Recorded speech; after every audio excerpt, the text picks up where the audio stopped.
on the new upcoming exhibition. So I'm guessing amongst you we have a mixture of staff and volunteers who will be involved in some way in this exhibition across the 4 Wessex Museums. I've been curating this exhibition since November 2019. Before that, we had some concept design work done by a consultant called Claire Henry, which laid out the overall structure. So you may well be familiar with that already, and much as that hasn't changed in its overall structure. However, the detail obviously has evolved a lot. And so I'm going to take you through today looking at the overall exhibition layout of the 4 different museums, looking at the themes and the social issues that we will be looking at in each of those 4 museums. We will also have a bit of a closer look at some of the objects that are going to be in those 4 museums. And also we will touch on the events and engagement programme, which will be supporting that. So first of all, starting with the very basics, just to remind you that, of course, this is going to be across the Wessex Museums Partnership. The Wessex Museums Partnership includes Wiltshire Museum up in Devizes, Dorset Museum down in Dorchester, Poole Museum in Poole, and the Salisbury Museum in Salisbury. So we've got 4 different venues which are spread out across the region, which Hardy called Wessex. The exhibition has been titled Hardy's Wessex, the Landscapes that Inspired a Writer, and will be running from the 28th of May until the 30th of October this year. Each of the museums is going to be looking at a different aspect of Hardy's landscape.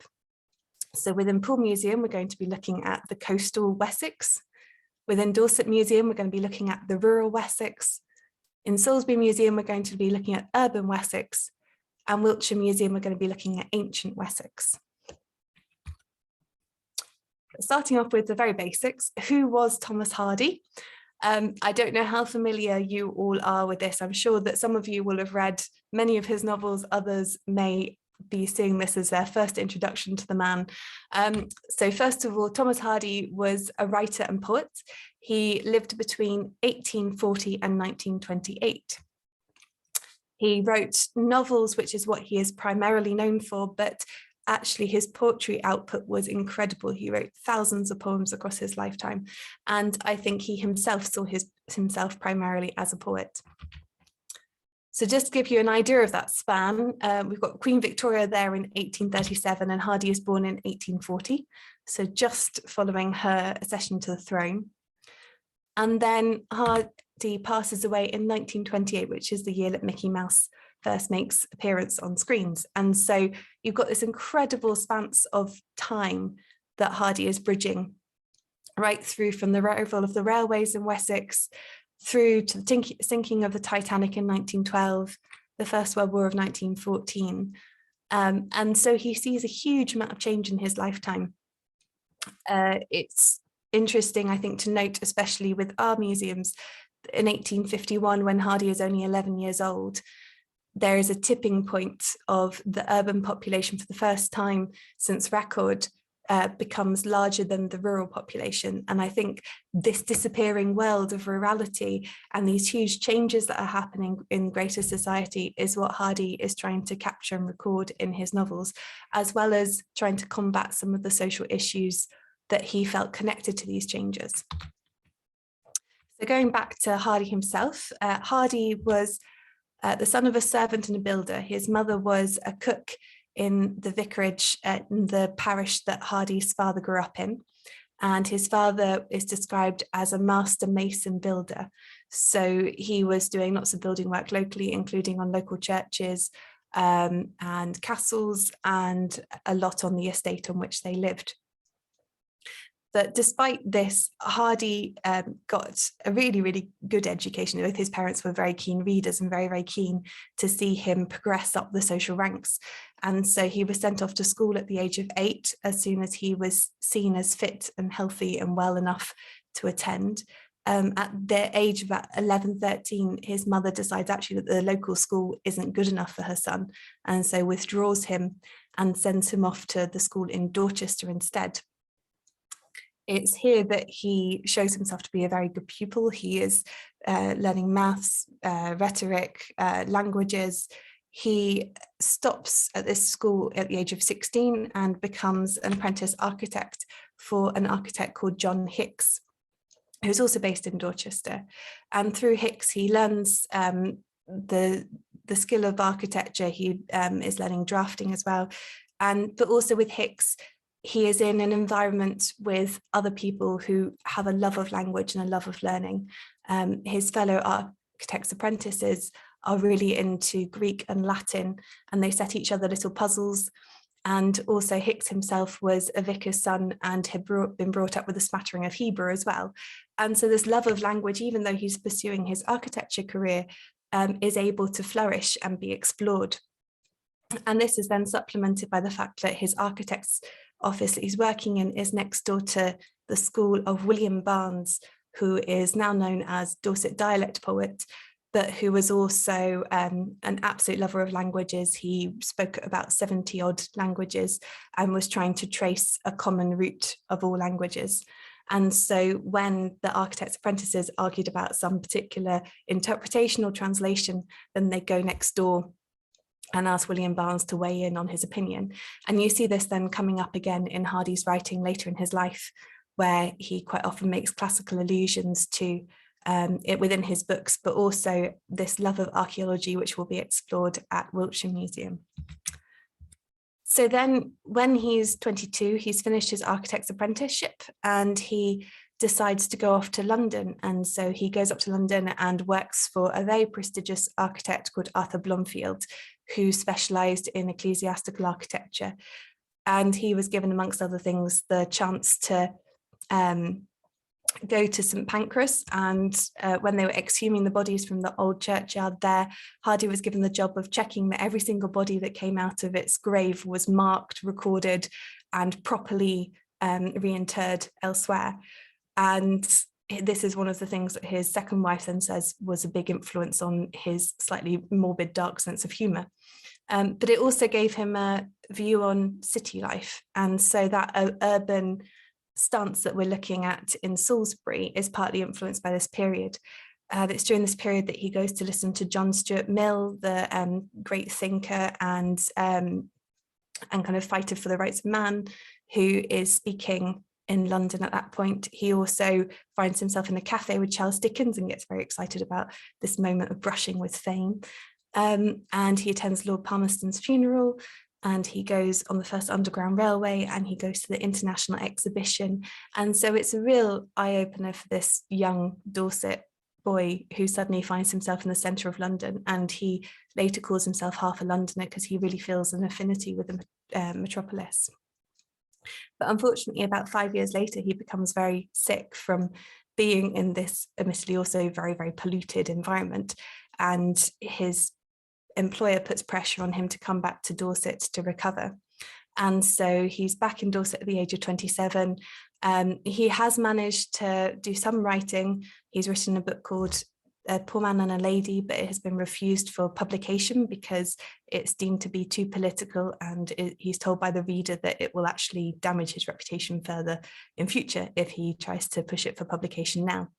And so he's feeling a bit lost. He carries on doing the architecture, but his soul isn't really in it. He's very much trying to pick it up as a piecemeal thing in between other jobs. And at the age of 30, he gets given a commission to go down to Cornwall and to survey a church down at St Juliet's near Boscastle. And it's here that he meets woman Emma Gifford, and Emma becomes a kind of confidant. She is also quite liberal-minded at this point. She's also a great reader. She's helping him edit his books and his manuscripts.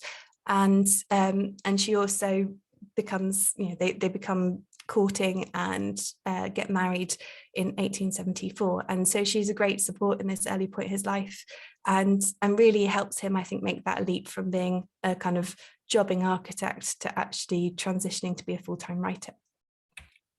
And so at this point, he's really kind of made it as a writer. And this is when I suppose he starts to be able to play around a bit more. One of the things that we notice when he's talking about his London years is he talks about the sympathy he has with the socialists who are based in the office below the architect's office he works in. He says he feels a kind of certain dislocation from the other architects in the office who are very middle class, good backgrounds, very establishment, Church of England, and he feels more affinity with the socialists in the office below them. And this starts to come out in his writing, which quite often slightly questions the way that the kind of established order of things. And so we find here that he becomes like an animal welfare campaigner. You see the way that he's portraying animals as creating a huge amount of empathy in his novels there. And also later in life, he becomes a massive inspiration to the World War I war poets and that next generation of writers who I think kind of see within his writing that maybe by the Victorian public is sometimes seen as a bit shocking and sometimes a bit undermining of the kind of the security of the world. I think by the early 20th century is seen as having kind of foretold the world as it is, and maybe had a bit more sympathy with that skepticism of the next generation. So here we have a summary in a single page, but Hardy wrote about everyday people's lives in rural West Country in a way that no writer had done before. Through his stories, Wessex becomes a recognisable region again, and images of its landscape and people are exported through his writing to an international audience. Between 1871 and his death in 1928, Hardy writes 14 novels, 3 volumes of short stories, and thousands of poems. He is nominated for the Nobel Prize for Literature 25 times and awarded the Order of Merit and turns down a knighthood. By his death, he was generally seen as one of the greatest figures of English writing.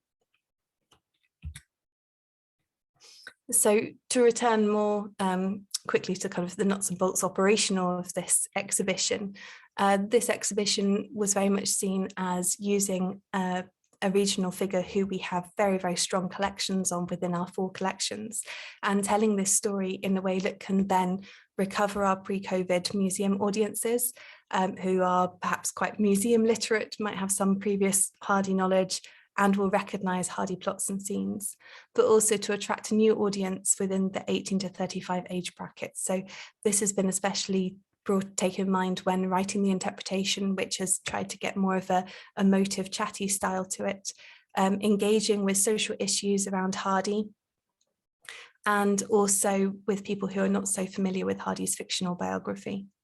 But we also have to bear in mind, of course, that this is going to be the largest collection of Hardy-related objects ever displayed at one time, because with the 4 exhibition venues we have, that is giving us an opportunity which will not come around soon again. And so we are also looking to be able to cater for the Hardy fans, the people who are very, very familiar with Hardy's works and who want to see a new perspective on a familiar biography and plots. And so when you are talking to people within the exhibition, if you are going to be stewarding this, or if you are a member of staff who will be communicating with people less directly, just kind of to flag up, these are the audiences that we've been particularly thinking about in the creation of this exhibition. So the wider exhibition and layouts.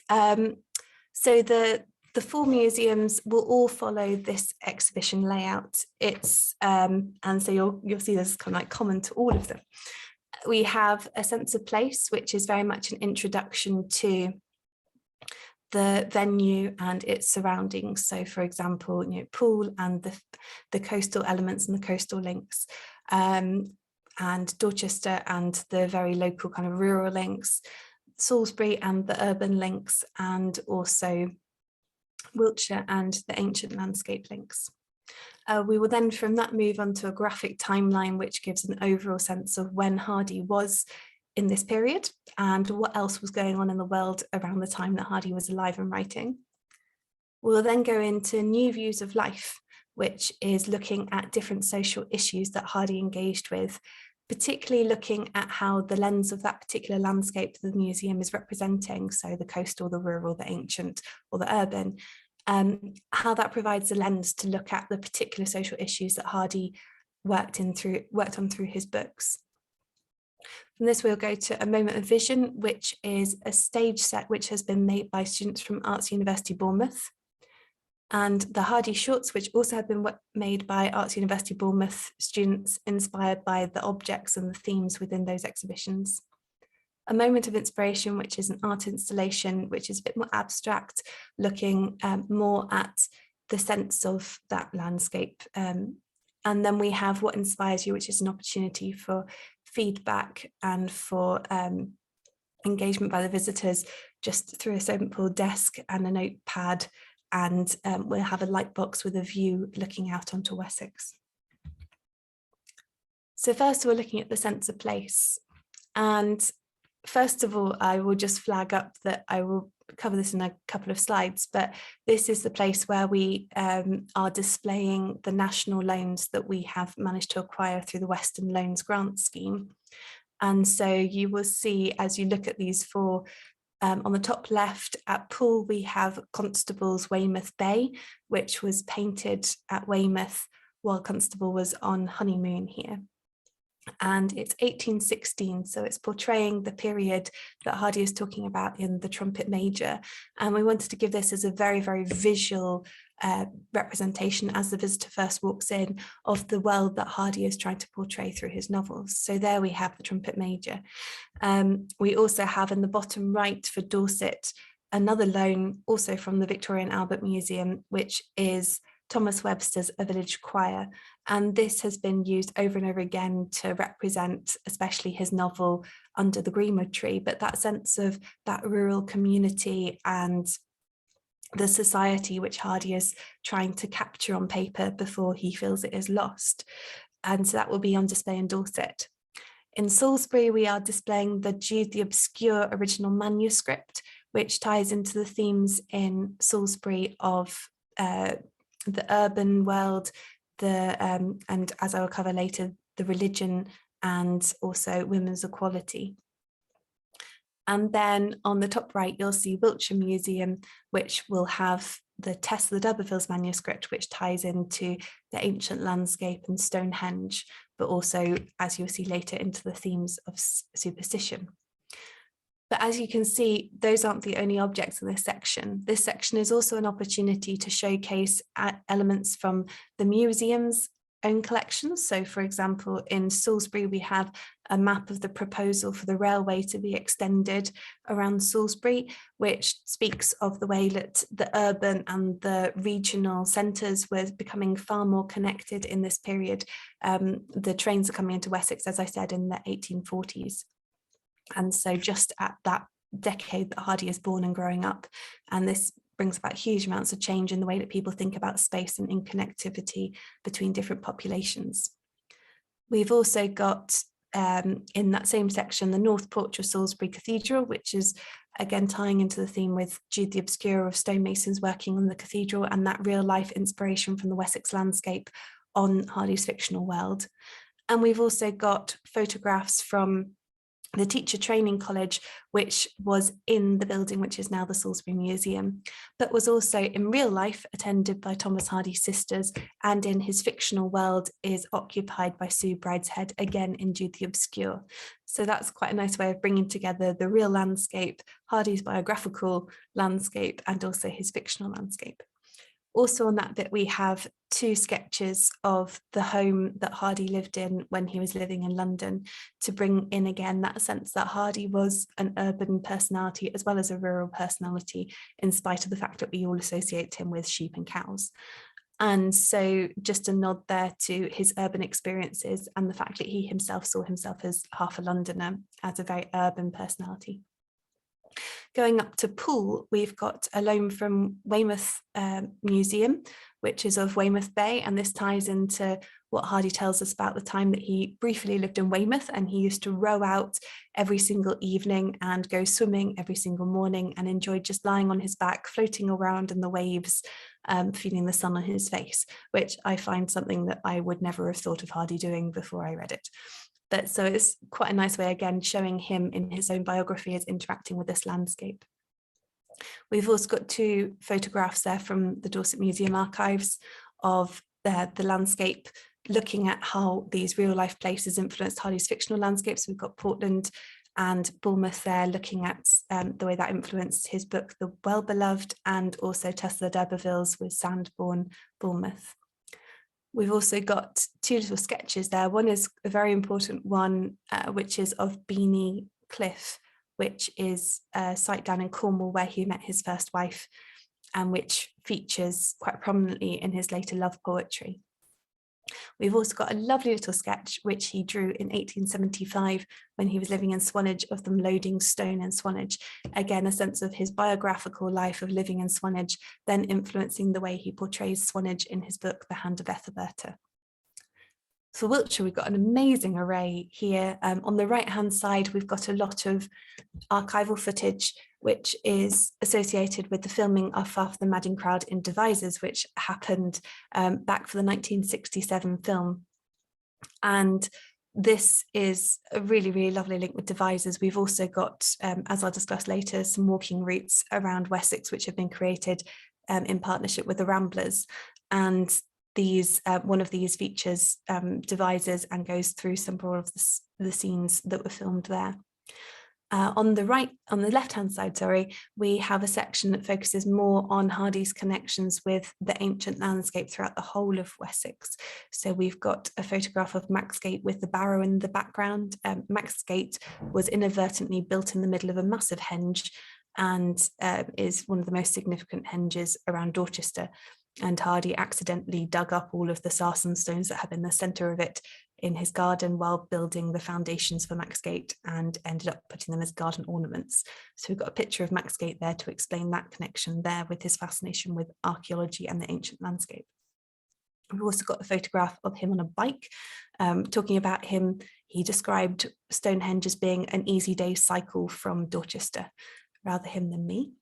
And we've also got a photograph of Stonehenge from 1901 when they were doing some of the reconstruction to rectify the leaning stone, which at that point they were terrified was going to fall onto a visitor.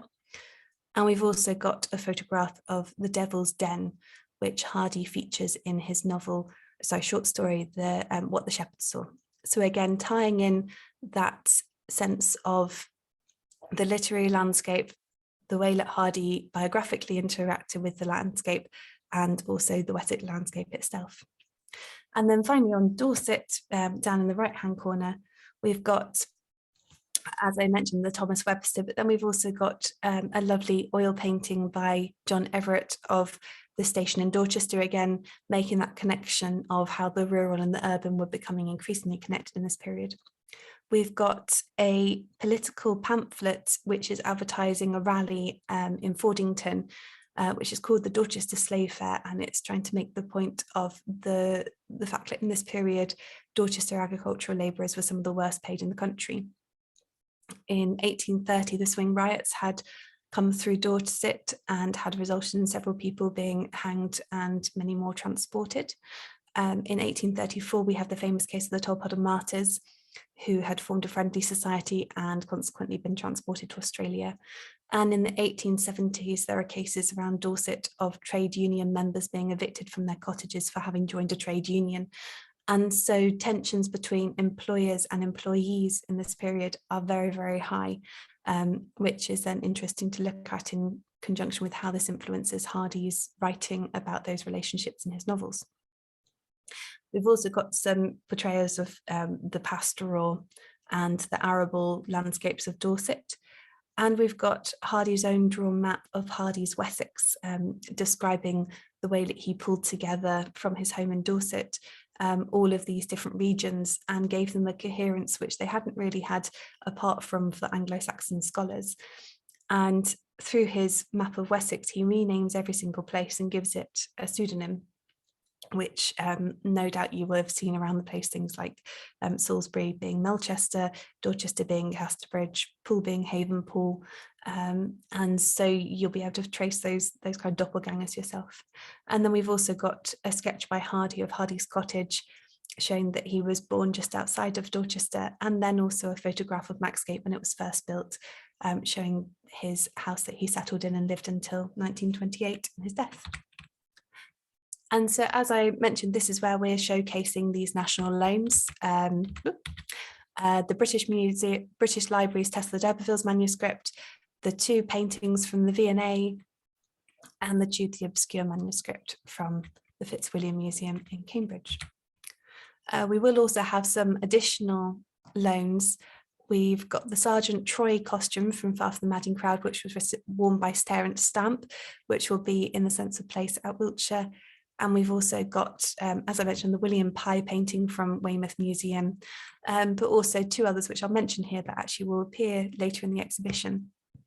A late 19th century cotton dress around 1890 for Dorset Museum to demonstrate the kind of clothing Hardy is imagining his characters wearing in his novels, and a wax puppet from the Museum of Witchcraft and Magic, which is demonstrating one that he describes in the book The Return of the Native. Throughout the exhibition, and also just following the Sense of Place section, we will have this map of Hardy's Wessex. As I just previously mentioned, this was based on the area covered by the Anglo-Saxon Kingdom of Wessex, but Hardy gives places doppelganger kind of names, like Casterbridge, Havenpool, Melchester. And so this is our own map that we've devised to be able to locate the different places that we are having different displays on. And we've also got these vignettes, which were also done by Robert Mackenzie, who is a wood engraver who works from Wolford Mill in Wimborne. And each one demonstrates a different aspect of the exhibition, and they are sprinkled throughout the exhibition. After this, the visitor will come across a timeline.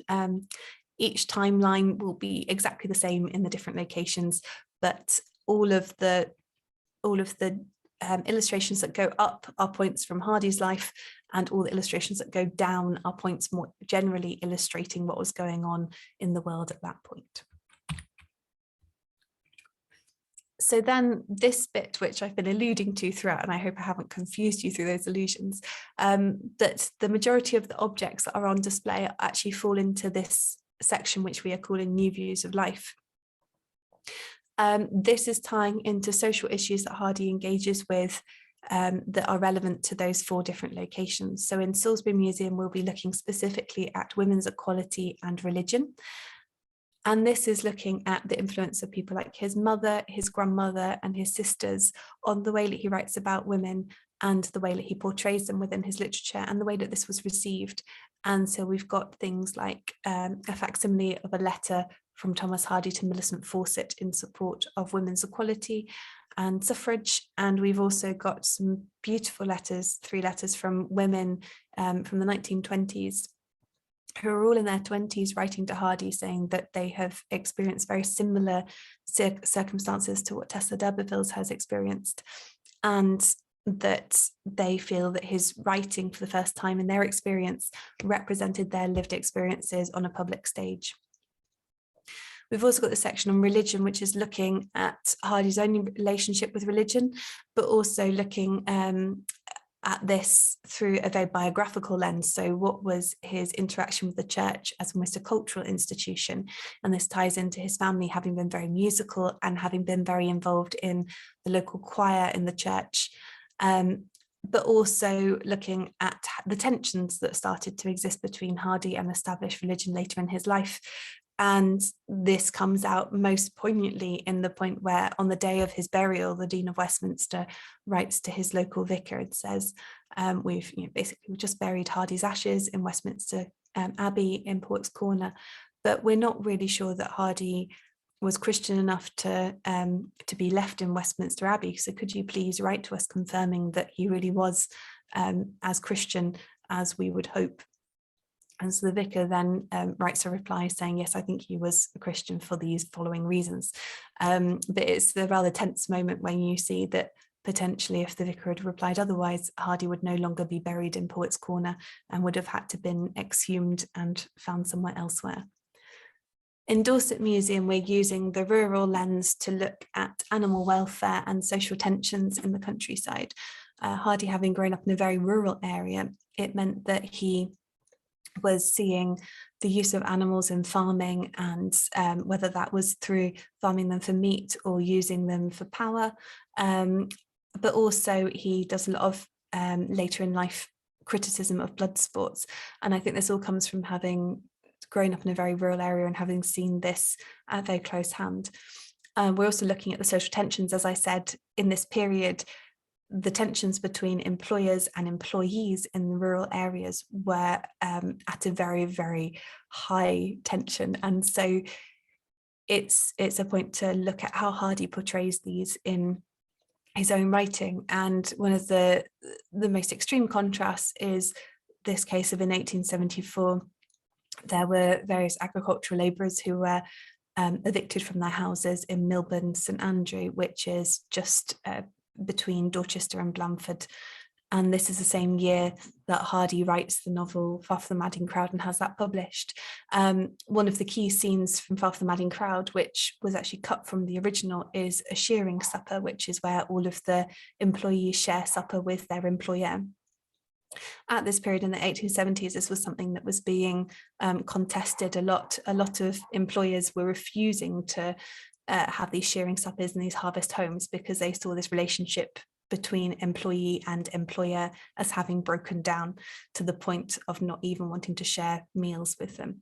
And so Hardy then portrays his employer sharing a meal with the employees. It doesn't seem like a very kind of groundbreaking thing to do when you read the novel. In fact, it seems like it's just a very, very beautiful evocation of pastoral life. But when you think about the background against which it is being written and the people who are reading it, you realise that it has a greater meaning and a greater significance. In Poole Museum, we're going to be looking at the themes of love and war. So specifically the way that the coast played into Hardy's own love life, with him meeting Emma Gifford on the coast in Cornwall, but also looking at the fact that Hardy for his whole lifetime saw the war as, saw the coast as the front line on various conflicts. When he was growing up, he was fascinated with the Napoleonic War. You'll see there that we've got the sketchbook that he wrote. He sketched and wrote notes on The Trumpet Major, which is a novel he set in the Napoleonic era.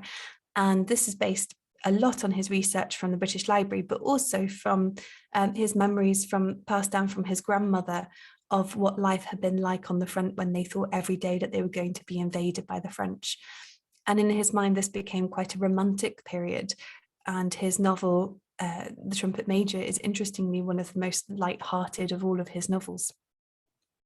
And yet, as life goes on, of course, this becomes tinged by the fact that we've got the Boer War, and he cycles down to Southampton from Dorchester to watch soldiers embarking to go off to South Africa.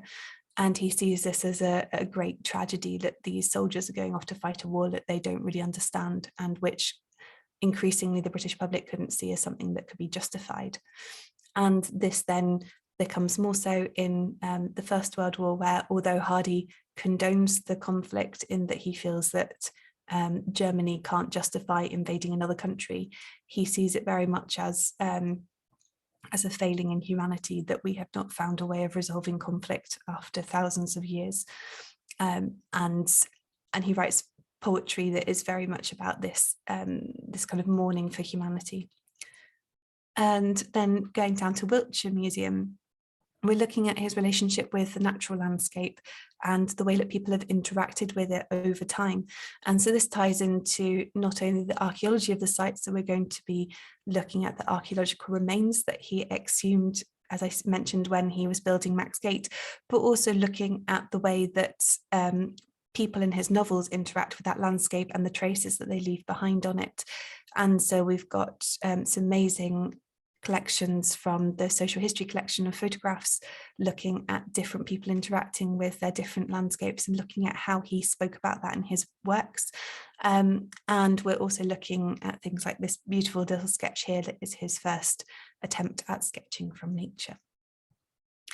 The section here we also have is on superstitions, and Hardy sees himself very much in his work as recording beliefs that were disappearing from the rural world that he had been brought up in. And so here I've got a photograph of the painting by his sister of one of the Turberville women, and the Turberville family were based in Bear Regis and became the basis for the d'Urbervilles that Tess is meant to be descended from. And this portrait is taken from a fresco on the wall at Woolbridge Manor, which is mentioned in Tess the d'Urbervilles as being a kind of haunting picture. And the Turbervilles have many ghost stories associated with them, which seem to kind of conspire against Tess in her life in the plot. But we also talk about various other superstitions that arise, which Hardy saw himself as recording, and as things like tenancy changed in rural areas, he saw these things as being lost and the oral transmission of these traditions as being lost, and that his writings in some way held on to them and retained them. So just to kind of as basic recap, this will be using, just touched on a few objects there, but this will be using objects that are representing fictional objects but aren't actually fictional objects relating to the influences of Hardy's life on his writing, so things like the influence of his mother on his writing, which is represented through this picture, and original manuscripts themselves, whether of poems, notes that he did, or of the novels themselves. So moving on to the next section of the exhibition, we have Moment of Vision, which is an interactive stage set which has been built by the performance design and costume students at Arts University Bournemouth.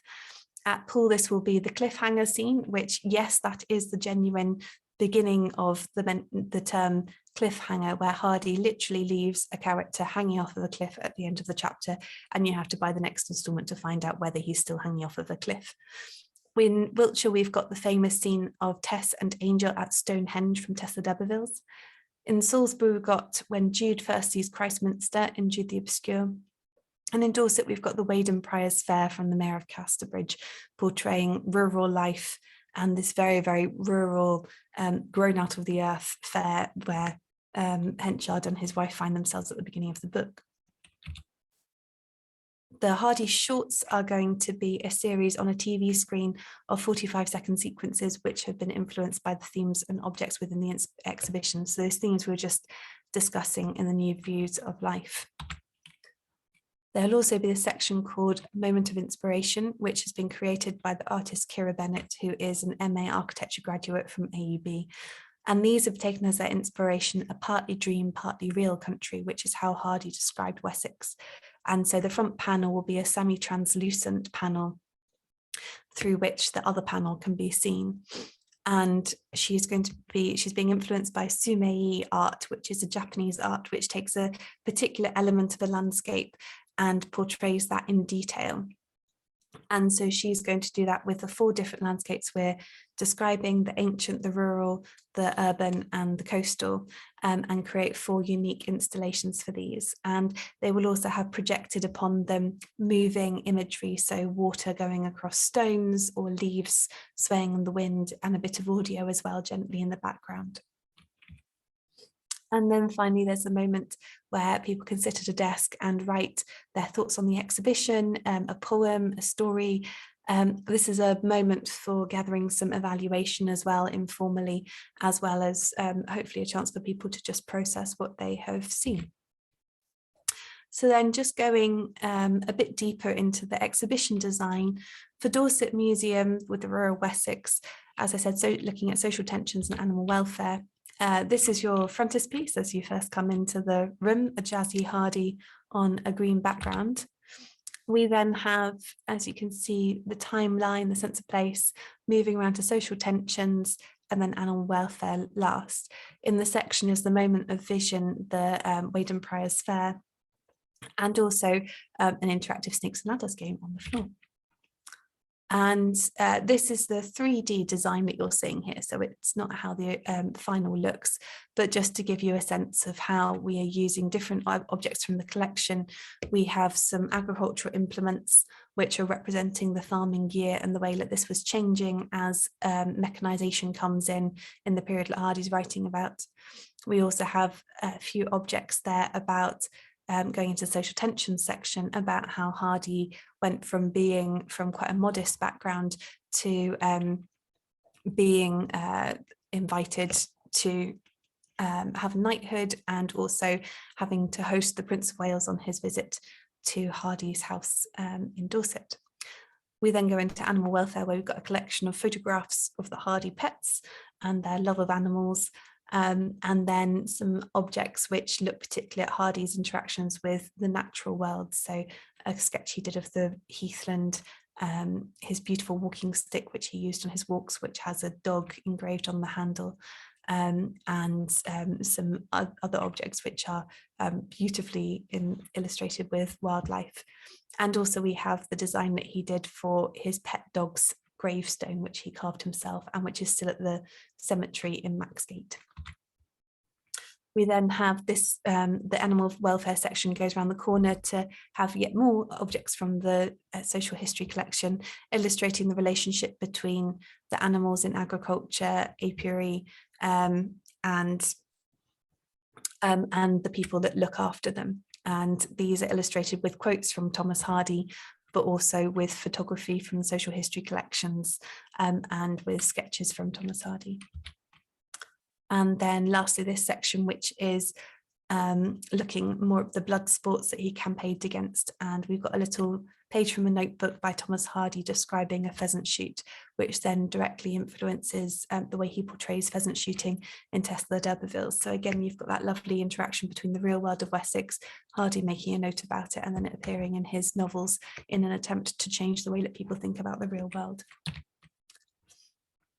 And this is how the finished 2D design looks. So we've got this farming year going through, seeing how the land changes as those harvests are brought in and renewed. And also you've got your interactive, which is a snakes and ladders game, which will have 2 large dice that could be thrown across the floor.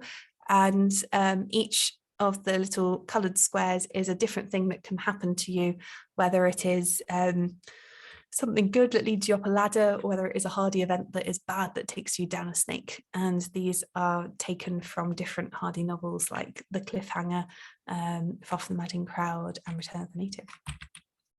So moving on to Pool, again, there's your jazzy Thomas Hardy against pulpit rock. And then we've got the section on love, which is on the first floor, along with the moment of vision, so the cliffhanger and the sense of place. And so here you can see some of your highlighted objects. We've got beautiful illustration, which is from Mayor of Casterbridge. We've got the Hardy sketch of Beanie Cliff that he did on his first visit with Emma, just a mere months after they met.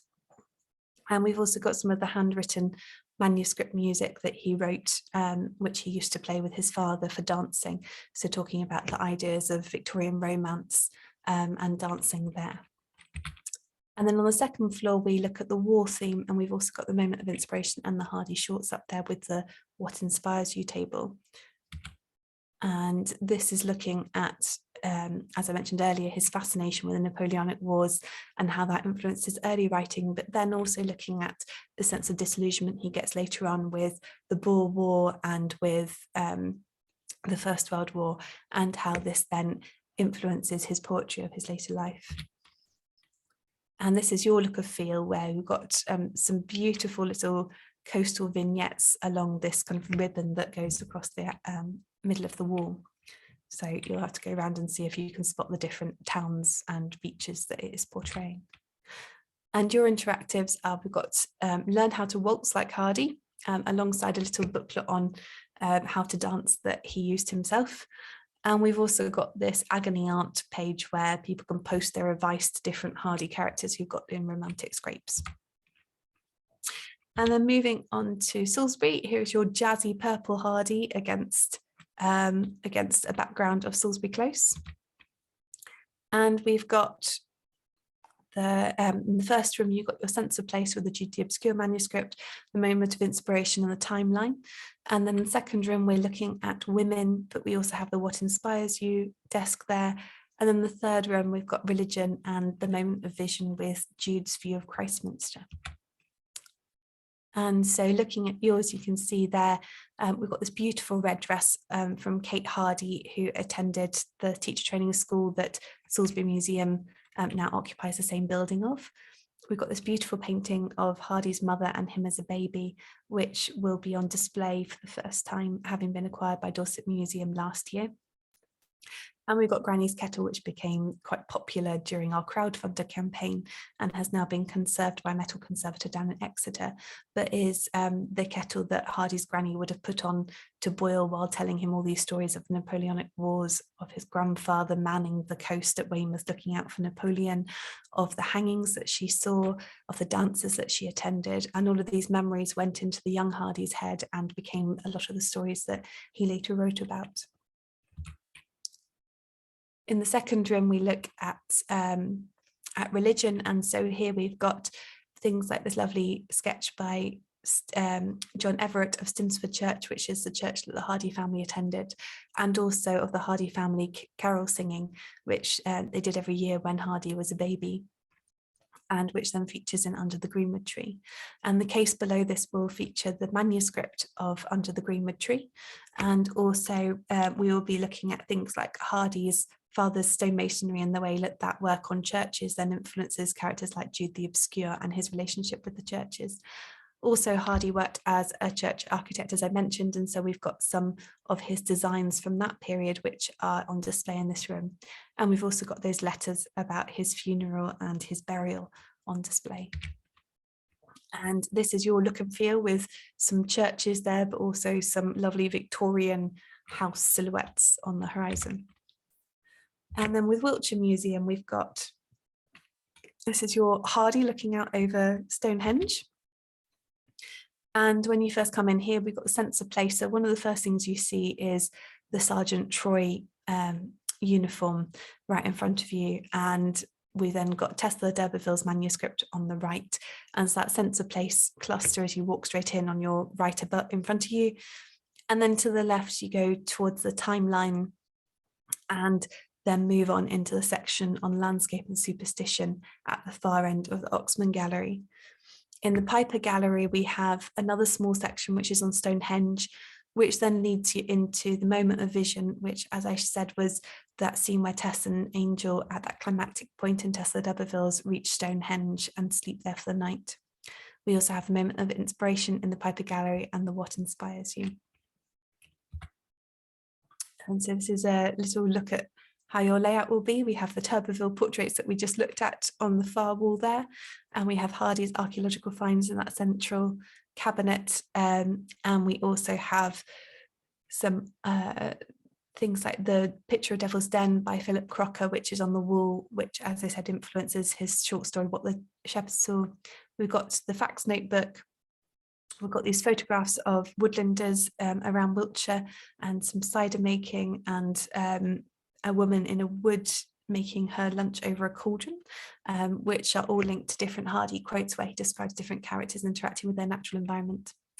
In the section on superstition, we've also got the wax poppet, which is mentioned in Return of the Native, which is used to curse one of the main characters, and Hardy leaves it very much up in the air as to whether this curse is effective or not.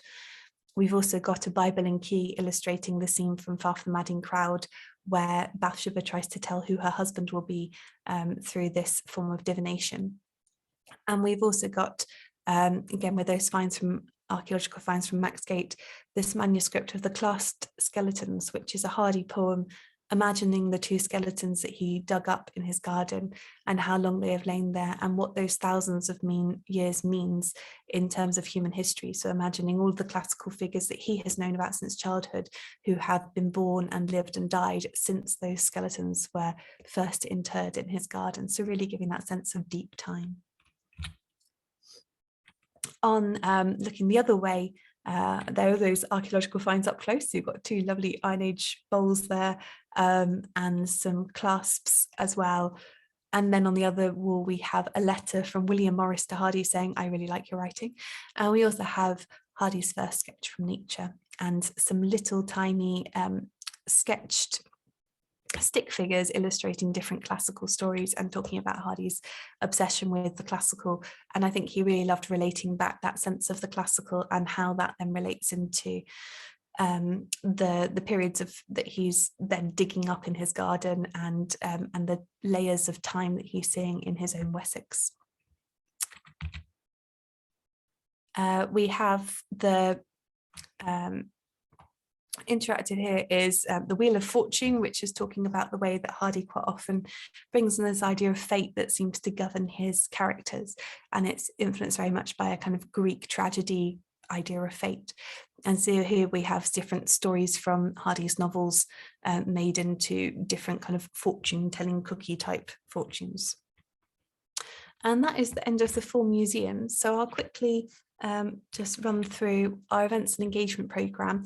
Each museum is able to do its own events and engagements, so please do kind of look on your local museum's website for particular things that they are doing. But overall, we have also a joined up programme of things like storytelling for children, which are some free dates through the school holidays across the duration of the exhibition. We also have some make and take craft workshops for families. With our core audience, we've got some craft workshops, some artist workshops, printmaking with Robin Mackenzie, who did those vignettes. We've got some curator talks by me in each of the venues. Got a lecture series where we've got people like Kate Adey talking about Hardy and war, Owen Davis talking about Hardy and superstition. We've also got a talk about Hardy and women, especially about the way he portrays women in the justice system. And we're also working with libraries across Wiltshire, BCP and Dorset to have a Hardy reading challenge throughout the first month of the exhibition. I've been recording some podcasts which will start being released from June and can be listened to give you a bit more depth and a bit more background on Hardy and the particular issues that we're talking about in the exhibitions. There will be a sketch and de-stress activity which can be done in the exhibitions. And we've also got the smaller museums trail, which I will look in detail in the next slide. But this is the Hardy walks. With the Ramblers, we've been developing walks across Wessex, and so these are the different locations, and these will have QR codes on the interpretation boards within the exhibitions to link visitors to them if they want to go and stretch their legs after being at the exhibition. And then this is the small museums that we're working with across Dorset and Wiltshire, who are also putting on Hardy exhibitions. And so here we've got Chippenham Museum, Gold Hill Museum, Dalston Country Park, Hardy's Birthplace Visitor Centre, Bridport Museum, Sherborne Museum, Sturminster Newton Museum, and I feel like there is another one because that doesn't seem quite enough, but we're working to have a display board that looks at their particular link to Hardy in their place. And that is the end of my presentation. If you would like to put any questions in the Q&A, then I can answer them. But thank you also for listening to the presentation. I know there was an awful lot of information for you all, and it was a bit of a whistle-stop tour through Hardy and through the 4 exhibitions, but I hope it shows you how they all tie together and gives you a sense of what we will be having on display in each of those 4 museums in the next month. Each of the museums are also organising in the first few weeks of the exhibition to have a walk around with me, where I will go through each bit individually and chat through the objects that are on display there. And so if you want to attend one of these, then please talk to your local volunteer coordinators about when those will be. And there are also going to be lots of notes. We have a biography of Hardy, a kind of brief 2-page you'll be glad to hear, but also a rather longer document with lots of reading notes, podcasts, programmes that are currently available on demand on the internet, and a list of the books that are particularly relevant to the 4 locations, so that you can go and do a bit more reading or listening or watching if you would like to get a greater depth of knowledge about Hardy and how he relates to your exhibition. On that, there are also some links to articles which particularly link to objects in your exhibition. So that's quite a good thing to go and have a thorough look through and see if there's anything on there that can help you build up your knowledge of it. So I see that we've got 2 questions and answers here, and I'll just see if we've got that there. Thank you so much. Thank you to Alison, and also to Livy, who said that she missed the start. Yes, David has recorded this from the beginning, and so it will be available, and he will share the link with me, and then I can pass it on to all the volunteer coordinators and staff at the 4 museums. Thank you so much. If there are any other questions, quickly pop them in the chat and I'll stay on for a few more minutes.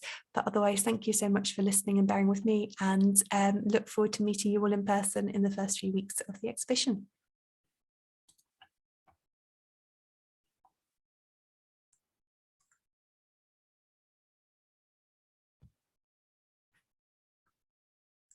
Hi, Harriet. Well done. Hello. I was here. I was working away, but I was here. There we go. I don't think there's any more chat. So yeah. There was 20 participants, which isn't bad. Yeah, and well, it was 17 attendees. So it said 30 on mine at one point, but I don't know